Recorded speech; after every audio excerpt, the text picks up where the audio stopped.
कुंभीर सह लड़ई प्राय 15 मिनिट धरी लड़ई करी जीवन बंचाई जड़े व्यक्ति। केन्द्रापड़ा जिला महाकालपड़ा बौलकणी पंचायतर अरुणनगर गाँव प्रभात मंडल रामचंडी नदी में गाधोइबाकू जिबा समय प्राय 10 फुटर एक कुंभीर हठात आक्रमण करथिला।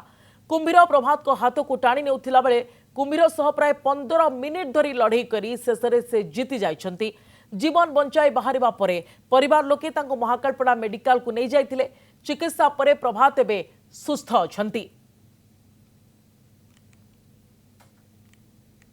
घोषाड़ी की मत पानी भितर नहीं जाऊला मु ता सहित बहुत धस्ताधस्ती कर मु भी कले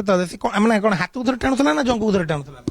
मोर हाथ सह जंग धरता जंग जो छाड़ी गला मो हाथटा को धरिकी से बेसी टाणिला टाणी कोन नहीं जाउथला टाणिकी पानी भितर नौला ना मत तो बहुत डर लगी मु केमते बंचीजी बोली मु से तो आशा मु करछि सी मत टाणिकी नेउछि भितर को मु ऊपर को टाणी हेकि आसुछि बंचिया पाइका लड़ई पूरा ता संगे ता सहित सेमती बहुत लड़ई कला भाया मुझे धस्ताधस्ती भी कली तापर मु बहुत ये करी मो हाथटा जो मुह पाक डाण हाथटा बढ़ेगी ता आखिटा को धरी पकईली जमी आखिरे आंगुठी खेचिदेली सी से मत स्लाग छाड़देला जमी मुझे आंपुड़ी उठी आसली नालिया धरिकी ऊपर को उठी पड़ी से निहाती 10-15 मिनट खंडे से धस्ता धस्ती करके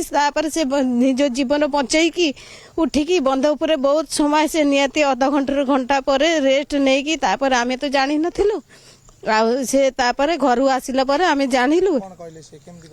कहले एमिति मु पानी जाइतिली झाड़ा करिकी पानी सारिया को जाइतिली गला परे मो पछपटे तारे तो गोटे आखी ना गोटे आखिरे तो से भलो देखिया को पाइनी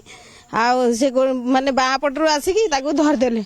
आ से बहुत धस्ता धस्ती करिकी आसिले मते ठाकुर को एतिकी धन्यवाद देवा कथा जे मो पाखो को फेरी आसीची आ फेरी आसिला पर मु तांको नहीं कि सांग सांग गाड़ी रिजर्व करी मेडिकल आनेली।